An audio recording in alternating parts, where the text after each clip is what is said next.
While some criticize ethanol's environmental impact, the environment is actually one of the best reasons to use ethanol. Ethanol is significantly better for our environment than prior octane enhancers used in gasoline. The toxic and even fatal effects of tetraethyl lead were known as early as 1925, but the oil industry sold gasoline with highly toxic lead added for over 50 years. Lead was replaced with another octane enhancer called methyl tertiary butyl ether, but this chemical caused significant damage to our groundwater. It's only been in the last 10 years that we have started to use ethanol to add octane to gasoline, replacing these other toxic chemicals. Another major advantage of ethanol is that it helps gasoline burn cleaner, so there's significantly less air pollution and smog. This means a real reduction in asthma, cancer, and other diseases.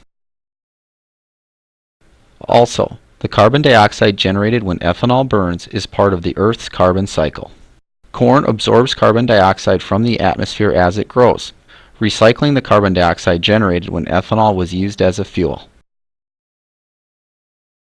By contrast, when petroleum-based fuels are consumed, they release carbon that has been stored underground for millions of years. Therefore, ethanol has a much smaller carbon footprint than petroleum-based fuels. The ethanol we produce generates 58% less carbon dioxide than gasoline over its lifetime. Overall, the use of ethanol kept over 23 million tons of carbon dioxide out of our atmosphere in 2010. This is equivalent to taking nearly 4 million vehicles off our roads. Another argument we hear is that too much water is used to irrigate the corn crop used to make ethanol. But about 86% of the crop is not irrigated. It receives all of its water from rainfall. And even the water used for irrigation is recycled back to the environment as evaporation and surface water. Ethanol plants also use less water than expected. About 2.7 gallons of water are needed to produce a gallon of ethanol, while oil refiners use about 3.7 gallons to produce a gallon of gasoline. And, once again, the water used to make ethanol is not consumed, but is recycled as evaporation and surface water. Corn ethanol has also been blamed for the dead zone in the Gulf of Mexico at the mouth of the Mississippi. And agricultural runoff from corn production is one potential source of contaminants that could contribute to this dead zone. However, natural fresh water from the Mississippi River helps create the dead zone when it flows into the salt water of the Gulf. And there are many other causes of contamination. These include runoff from all croplands, industrial wastewater, illegal dumping of wastes, untreated sewage, and stormwater runoff that includes oils and chemicals washed from roads and parking lots.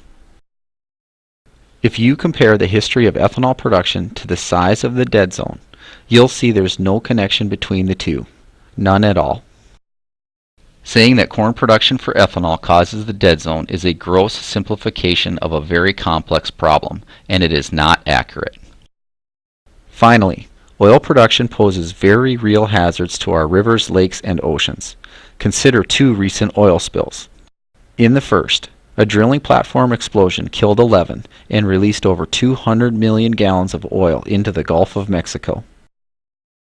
In the second, a ruptured pipeline in Michigan released over 1 million gallons, contaminating over 25 miles of the Kalamazoo River.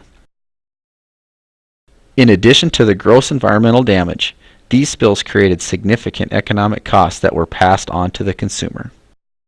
However, with ethanol, an oil spill is impossible.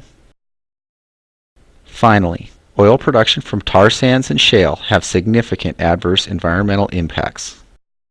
Over 2 tons of tar sands must be mined in open pits to produce 1 barrel of oil. Significant amounts of water and energy are also required, and greenhouse gas production is much higher than traditional oil wells.